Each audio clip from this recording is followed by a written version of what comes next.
తూర్పుగోదావరి జిల్లా మన్నపేట పట్టణం ఆదివారం తెల్లవారుజామున ఒక్కసారిగా రణరంగంగా మారింది. నిద్రపోతున్న పేదలపై పోలీస్ బలగాలు జేసీబీ యంత్రాలు విరుచుకుపడ్డాయి. 4 తరాలుగా గత 70 ఏళ్లుగా అక్కడ జీవిస్తున్న 40 పేద కుటుంబాల ఆశ్రయాన్ని క్షణాల్లో నేలమట్టం చేశారు.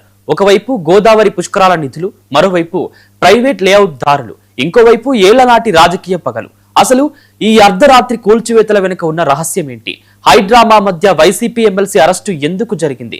లోకాయుక్త, మానవ హక్కుల కమిషన్ నోటీసులను కూడా పక్కన పెట్టి అధికారులు అంత అత్యవసరంగా జేసీపీలను ఎందుకు దింపారు?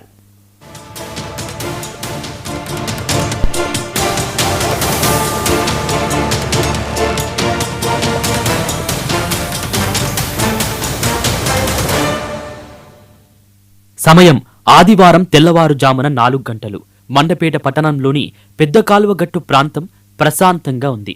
1950వ సంవత్సరం నుంచి నాటి పురపాలక సంఘ చైర్మన్ వేగుళ్ల వీర్రాజు కాలం దాకా 4 తరాలుగా నివాసముంటున్న నిరుపేద కుటుంబాలు అప్పుడే నిద్రలేస్తున్నాయి. ఇళ్లల్లో పాచిపని చేసుకుంటూ రెక్కాడితే గాని డొక్కాడని ఆ 40 కుటుంబాలకు ఆ సమయానికి తమ జీవితాలు రోడ్డున పడబోతున్నాయనే నిజం తెలియదు. ఒక్కసారిగా సైరన్ల మోతలు, 200 మంది సాయుధ పోలీసులు కాలువగట్టును చుట్టుముట్టారు. ప్రొక్లైన్లు, 4 జేసీబీలు ముందుకు కదిలాయి.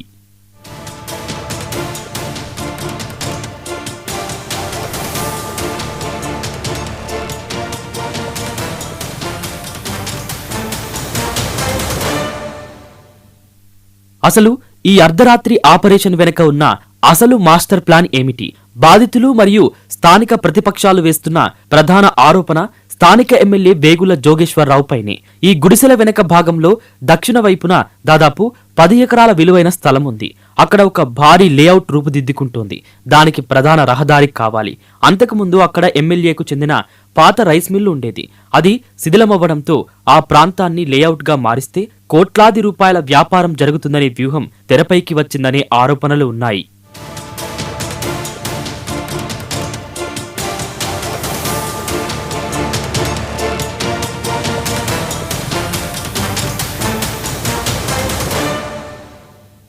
దీనికి తోడు త్వరలో రాబోతున్న గోదావరి పుష్కరాలు ఈ ప్లాన్ కు ప్లస్ పాయింట్ గా మారాయి. ఆ ప్రాంతంలో ఉన్న ఒక చిన్న ప్రైవేట్ దేవాలయాన్ని సాకుగా చూపించి భక్తుల సౌకర్యం పేరుతో పుష్కర నిధులను ఉపయోగించి 30 అడుగుల రహదారిని నిర్మించేందుకు ప్రణాళిక రచించారు. మున్సిపల్ కమిషనర్ టీవీ రంగారావు సహాయంతో నిరుపేదల గుడిసెల తొలగింపునకు నోటీసులు పంపారు. అయితే బాధితులు ఊరుకోలేదు.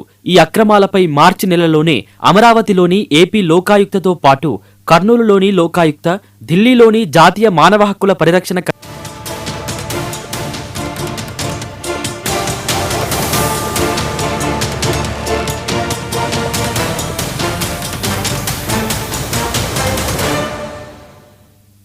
ఈ పిటిషన్లను స్వీకరించిన న్యాయస్థానాలు, మానవ హక్కుల కమిషన్ బాధితుల జీవన స్థితిగతులపై అధ్యయనం చేయాలని, విచారణ పూర్తి కాకుండా ఎలాంటి తొందరపాటు చర్యలు తీసుకోకూడదని మున్సిపల్ అధికారులు స్పష్టమైన నోటీసులు జారీ చేశాయి.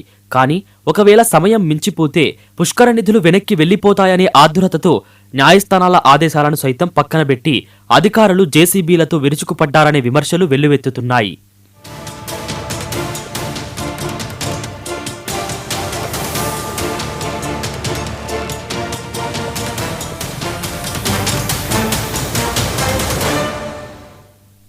కూల్చివేతల సమాచారం అందుకోగానే వైసీపీ ఎమ్మెల్సీ తోటా త్రిమూర్తులు తన అనుచరులతో కలిసి అక్కడికి చేరుకున్నారు. జేసీబీలకు అడ్డంగా నిలబడి నిరుపేదల ఇళ్లను కూల్చితే ఊరుకునేది లేదని హెచ్చరించారు. దీంతో పోలీసులకు తోటా త్రిమూర్తికి మధ్య తీవ్రస్థాయి వాగ్వాదం, తోపులాట చోటు చేసుకుంది. న్యాయస్థానాల్లో కేసులు పెండింగ్ లో ఉండగా ఈ దౌర్జన్యం ఏంటని ఆయన నిలదీశారు. పరిస్థితి చేయి దాటిపోతుండటంతో పోలీసులు ఎమ్మెల్సీ తోటా త్రిమూర్తిని బలవంతంగా వాహనంలోకి ఎక్కించి అరెస్టు చేశారు. పుష్కరాలు అనేటువంటిది 10 రోజులు ఉంటుంది. ఆ పుష్కరాలు కూడా గోదావరి పుష్కరాలు, కానీ ఇక్కడ ఘాట్లో పుష్కరాలు ఏంటి? ఇక్కడ సరే స్నానాలు చేస్తా చేయొచ్చు, అది వేరే విషయం. కాలం ఇది గోదావరి కాదు కదా. పుష్కరాలు పేరే గోదావరి పుష్కరాలు. ఈ కాలువ దగ్గర ఉన్నటువంటి ఈ పేదోళ్ళు ఇల్లు తీసేవాళ్ళనేటువంటి, ఈ పాకలు తీసేవాళ్ళనేటువంటి అవసరం ఏమొచ్చింది ఇప్పుడు? ఇక్కడ ఇంత పట్టుదల ఎందుకు దీనికి?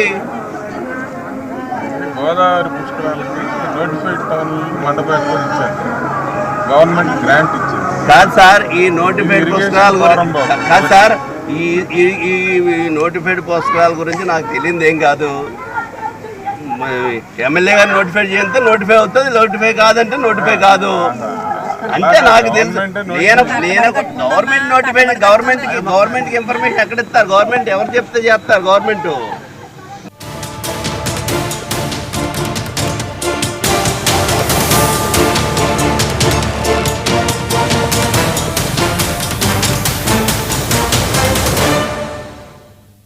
ప్రస్తుతం మండపేటలో పరిస్థితి తీవ్ర ఉద్రిక్తంగా మారింది. దశాబ్దాలుగా నీడనిచ్చిన ఇల్లు కళ్ల ముందే నేలమట్టం అవడంతో బాధితులు కన్నీరు మున్నీరవుతున్నారు. అధికారుల తీరుపై ఉమ్మడి తూర్పుగోదావరి జిల్లా వ్యాప్తంగా నిరసనలు వ్యక్తమవుతున్నాయి. పుష్కర నిధుల వెనుక ప్రైవేట్ వ్యాపార ప్రయోజనాలు ఉన్నాయా? మానవ హక్కుల కమిషన్ నోటీసులను ఉల్లంఘించిన అధికారులపై ఎలాంటి చర్యలు ఉంటాయనేది ఇప్పుడు ఆంధ్రప్రదేశ్ రాజకీయంలో హాట్ టాపిక్ గా మారింది.